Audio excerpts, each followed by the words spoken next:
Bienvenidos una vez más a su programa Perspectivas. Les saluda Gaby Peroso.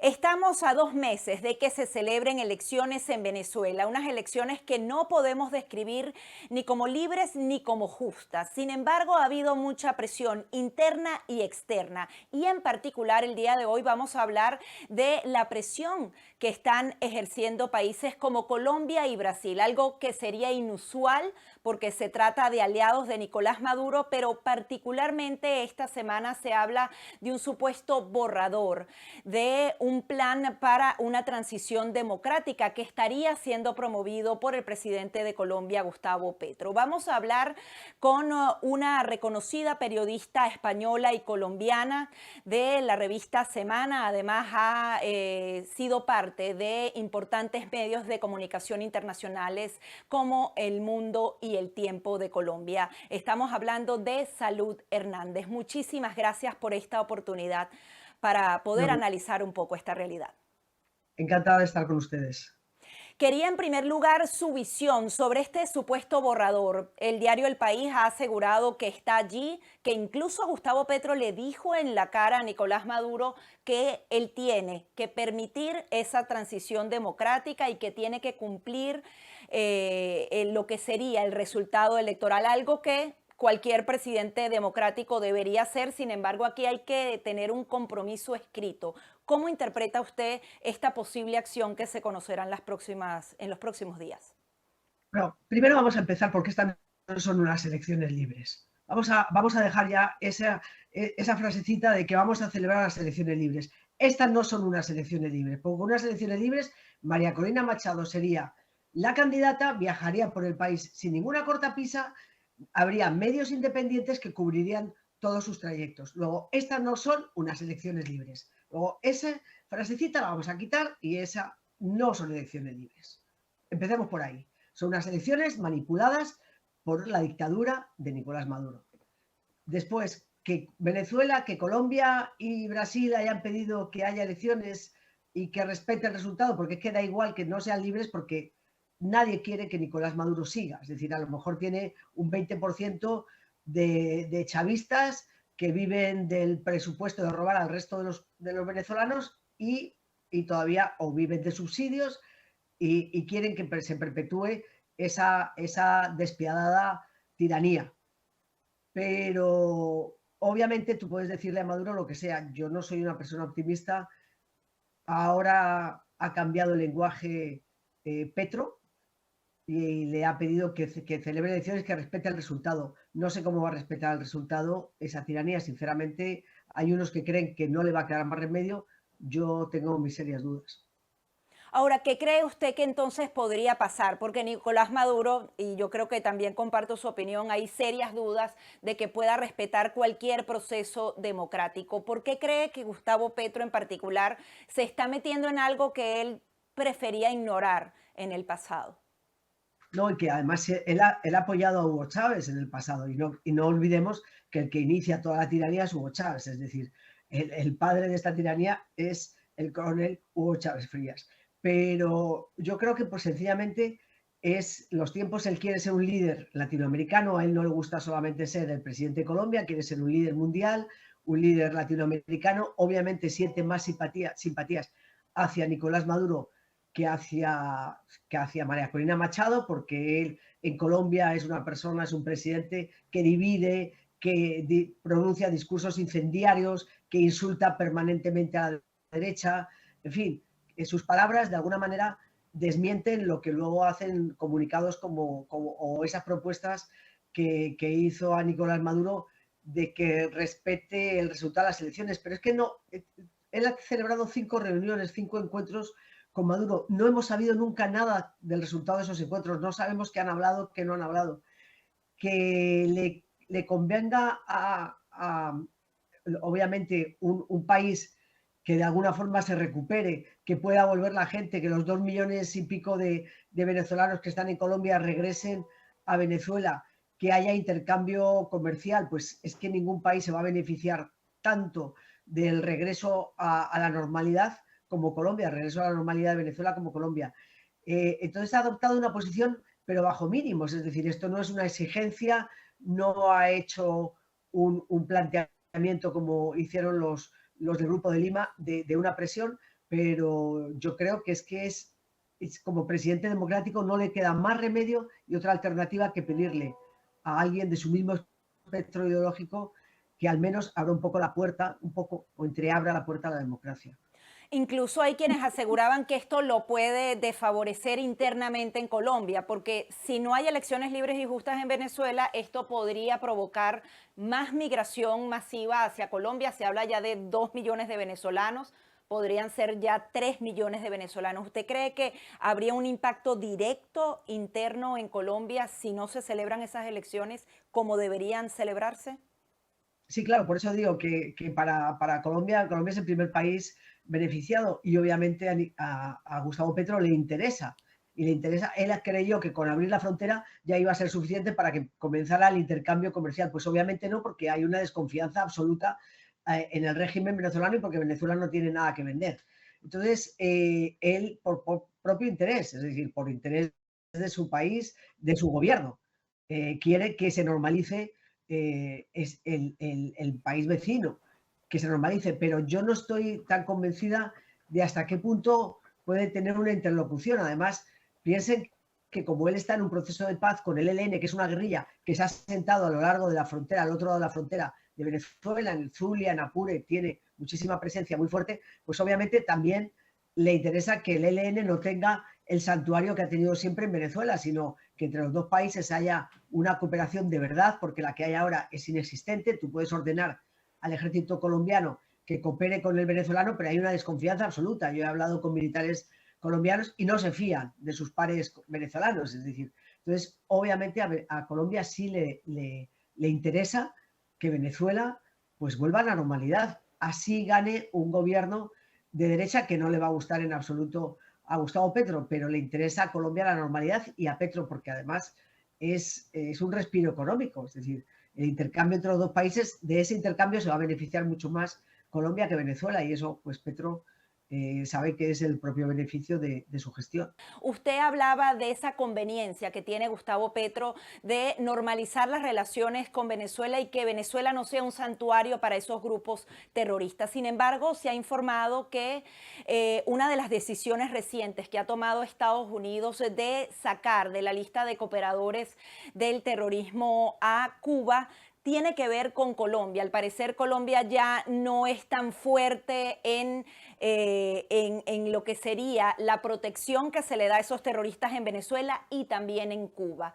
¿Qué está pasando en la región? ¿Están protegiendo a estos terroristas? ¿Usted cree que Gustavo Petro sí le dijo a Estados Unidos, no importa ya lo que pasó con ese atentado, ellos ahora sí cooperan para justamente erradicar el terrorismo en la región?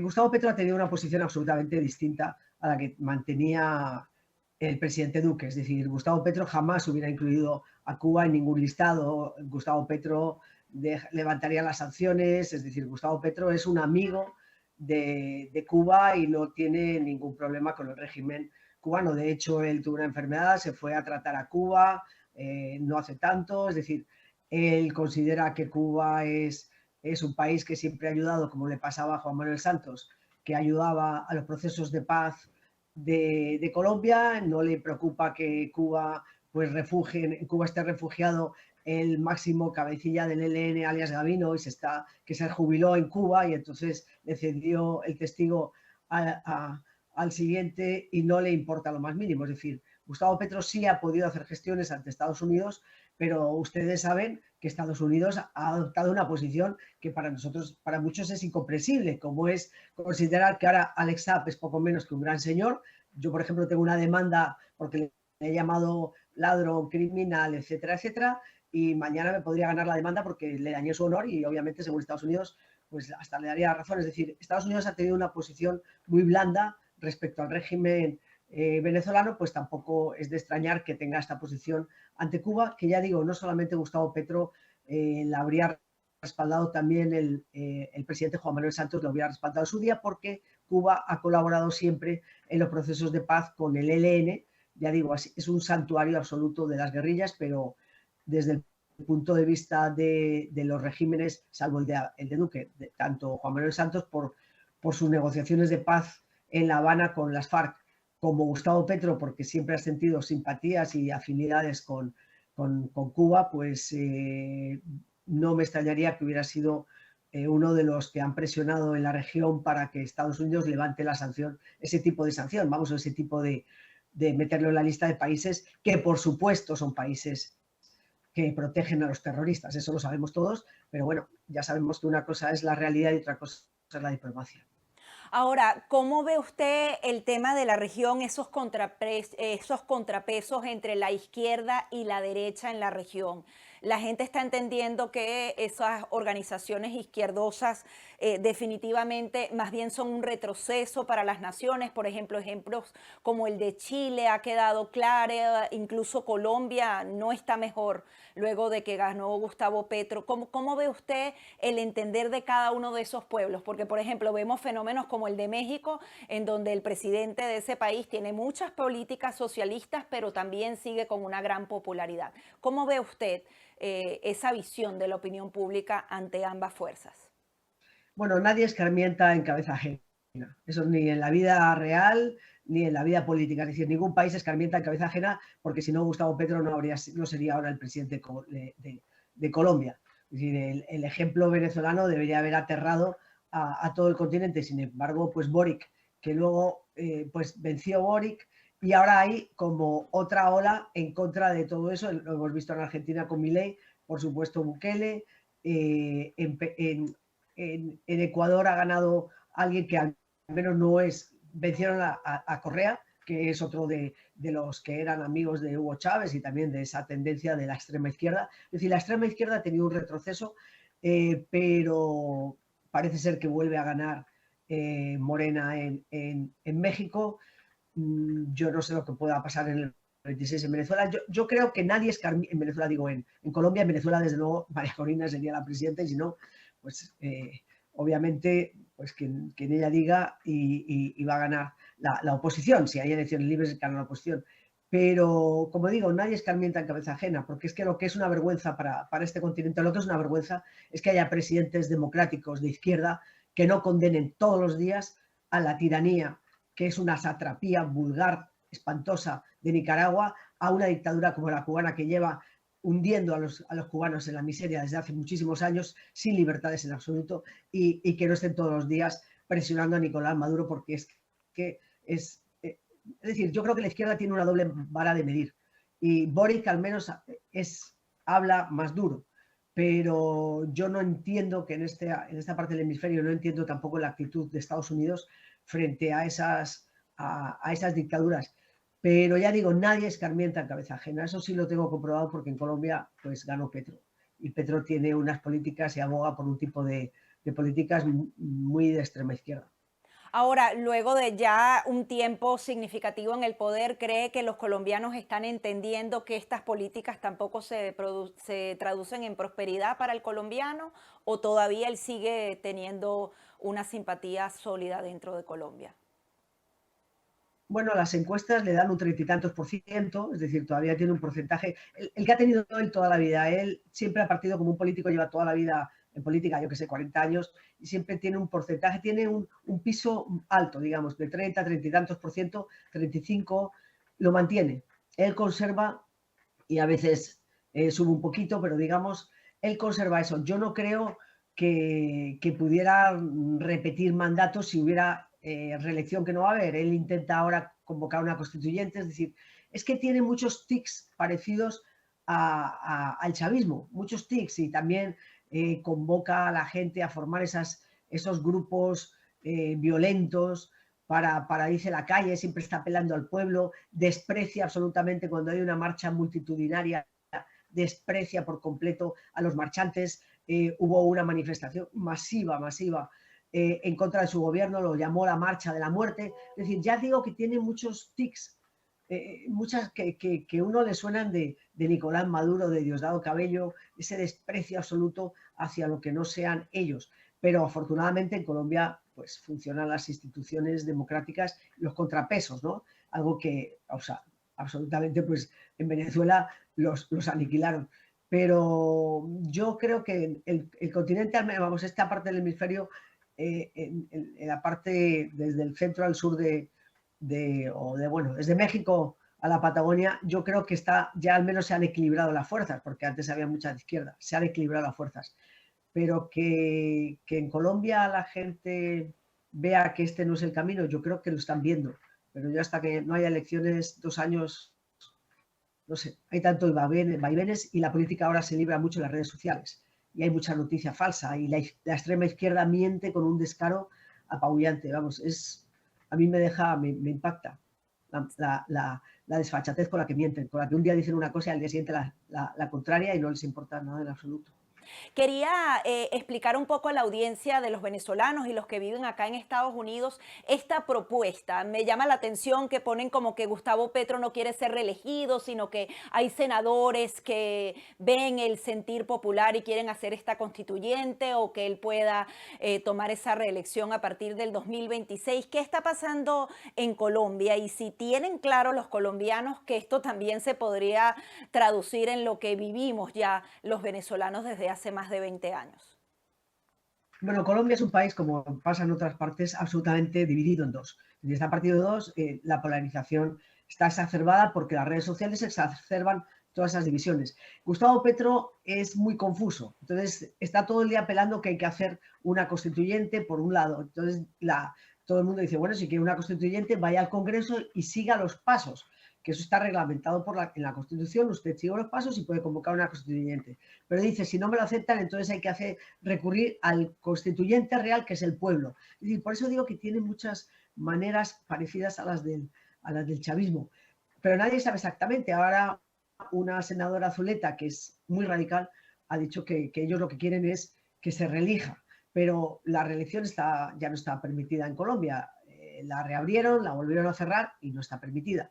Él quiere reabrirla por medio de una constituyente. Entonces un día dice que no se quiere reelegir, pero él también firmó ante notario y creo que iban a hacerlo en mármol, que jamás iba a convocar una constituyente y la quiere convocar. Entonces, si hace una constituyente, eso es una puerta que uno sabe cómo empieza, pero nadie sabe cómo termina.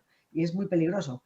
Pero uno de los puntos claves sería, obviamente, reelegirse, aunque él dice que no. Pero él, cuando planteó algunos de las preguntas que harían, es que está todo, es decir, desde la reforma política, la reforma social, el medio ambiente, pero es de una amplitud, es decir, es el país entero. El país entero estaría estaría incluido en unas preguntas en una constituyente, pero como digo, y es lo que temen los especialistas en esa forma, en el constituyente, que es uno abre la puerta y ahí se eligen unas personas y al final eso puede ser como una mezcla, un cóctel que no sabemos qué es lo que puede terminar saliendo. Pero no hay ambiente en el país, es decir, Petro no tiene ninguna posibilidad de, siguiendo los pasos que marca la ley, no tiene ninguna posibilidad de convocar hoy día una constituyente, porque todos los partidos, él no tiene mayoría en el Congreso ni en el Senado, y todos los partidos están en contra, menos los suyos. Con lo cual, él no tiene ninguna posibilidad de armar una mayoría suficiente para convocar una constituyente. Luego, él tiene que buscar atajos. Hay días que en esos discursos incendiarios amenaza con atajos, pero nadie sabe cuáles son esos atajos. Ya para concluir, quería volver al tema venezolano y tener su visión particular de lo que ha sido ese fenómeno de María Corina Machado en las calles. Ha estado recorriendo el país de las maneras más difíciles, porque como usted señalaba, no la dejan quedarse en hoteles, ni viajar en avión, ni siquiera en carro. Ha tenido todos los impedimentos y sin embargo el pueblo le ha respondido. ¿Crees que esa fuerza popular realmente pueda ser el inicio de un cambio, independientemente de que, bueno, de que esas elecciones no tienen nada democrático, pero lo que es el impulso popular que tiene esta mujer, que incluso señala a un desconocido e inmediatamente se convierte en un candidato poderoso y sólido para el país? A mí me encanta porque yo, fíjate, casualmente estuve en el primer juicio que tuvo María Corina Machado en Caracas hace 1000 años, cuando ella estaba en su ONG. Es decir, he seguido siempre su trayectoria, me parece que han sido muy injustos con ella, ahora es la gran heroína, pero acuérdense la cantidad de años que ella se tuvo que tragar muchos insultos, que era una radical, una extremista, que ella era demasiado personalista y ha demostrado que tiene estatura para mí, una estatura de jefe de Estado, es decir, una estatura de una persona con una visión política admirable, con una generosidad tremenda, es decir, es una persona que lo que quiere es lo mejor para Venezuela, punto. Eso es incuestionable. Todos los otros podían, yo no digo que no hayan dado pasos importantes, pero María Corina Machado ha demostrado que para mí es una estadista, para mí tiene estatura de estadista.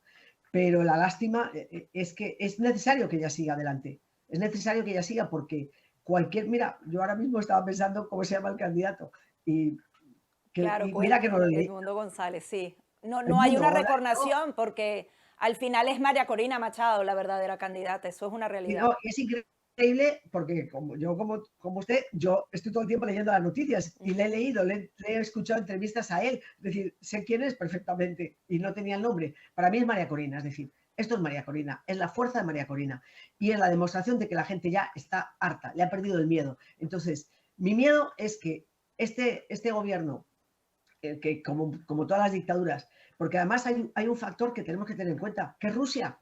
No olvidemos que para Putin es imprescindible mantener el pie en Venezuela. Venezuela es su socio más importante en la región. Es su socio vital. Entonces yo no sé qué va a hacer Rusia, si se va a quedar tranquilo esperando a que María Corina Machado arrase con esa tiranía. No lo sé. No sé si van a intentar quitársela de en medio. Pero es tal el entusiasmo porque yo pienso que ella ha recobrado la esperanza que todos perdimos, porque seamos sinceros, después de Juan Guaidó, que despertó otra vez la esperanza del 18, se perdió. Y cuando yo me incluyo, es que yo llevo 20 años escribiendo contra todo lo que es el chavismo. Entonces, yo no puedo pisar Venezuela, por ejemplo, pero ha devuelto la esperanza a un país. Y yo digo, devolver la esperanza a un país que ha sufrido tanto, eso tiene un mérito y tiene un valor incalculable. Y eso lo tiene María Corina. Y para mí ha demostrado que tiene estatura de estadista. Muchísimas gracias por todas estas conclusiones. No, nada, al contrario. Vamos a ver qué pasa el 28 de julio. Y vamos a ver si llegamos, ¿no? Hasta el 28 de julio. Ya digo, piensen siempre en qué va a hacer Putin. Sí, y yo también agregaría ahí a la fórmula a Irán y a veces a los intereses de China. O sea, hay dos bloques que son pesados, ¿no? No, pero China es pragmático. Okay. A China le interesa también un país normal, porque China lo que necesita es cobrar su deuda. China es más pragmático. Y María Corina Machado y cualquier presidente, aunque sea de derecha, le interesa a China como socio comercial. No, claro. No. A China pero no Irán, le importa. ¿cómo ve usted la posición de Irán, que tiene incluso gente e intereses dentro Irán de no Venezuela? tiene la fuerza. Sí, le interesa, pero no tiene la fuerza. Es decir, Claro. Irán no es la Rusia de Putin. Irán puede, digamos, no tiene ese poderío y no tiene esa influencia política en el ajedrez mundial. A mí la preocupación es si Putin hace lo que hace en Ucrania, si Putin se pasa todo el día amenazando a países limítrofes europeos, si amenaza incluso a los países de la OTAN. Es decir, Putin va a mirar para otro lado y dejar y permitir que le arrebaten ese socio tan importante. Eso es la duda que tengo. Primero, si estos ladrones, además, hay un veneno en la oferta de Petro. Ah, no, gana María Corina, vamos, gana el mundo y no pasa nada. Entonces el chavismo se queda y todos, ay, no, pobrecitos, y los dejamos ahí y no tienen que pagar ni un día de cárcel, ni tienen que devolver los millones que tienen fuera en el exterior, se pueden ir a disfrutarlo. Porque esa es otra, ¿no? El venenito es, ustedes ganan las elecciones la oposición y por favor perdonen a estos cleptómanos que han arruinado un país durante 20 años, han jugado con millones de venezolanos, con millones, aparte de todas las salvajadas que han cometido, es que han condenado a la infelicidad a millones de venezolanos. Eso no tiene perdón de Dios. Es decir, yo cada vez que voy por las carreteras en donde hay cruces y veo caminar, mira, yo que me enfermo. Yo veo a Maduro delante, no sé qué hago, ¿sabes lo que te digo? Es decir, yo me enfermo. Entonces, ¿qué va a pasar? No lo sé, de aquí al 28 de julio. Pero la ficha de Rusia, para mí, Y ya digo, hay expertos que podrán darle una visión mejor, pero para mí es esencial. Sí, no, hay que siempre tenerlo en cuenta y saber que ellos no se van a quedar así como así entregando el poder porque tienen demasiado que perder. Ahora sí, muchísimas gracias. No, nada, encantada y suerte en todo. Un abrazo. Encantada. Salud Hernández, periodista española, periodista colombiana. Ella es columnista de la revista Semana y también participa en importantes medios de comunicación. Hasta aquí nuestro programa Perspectivas.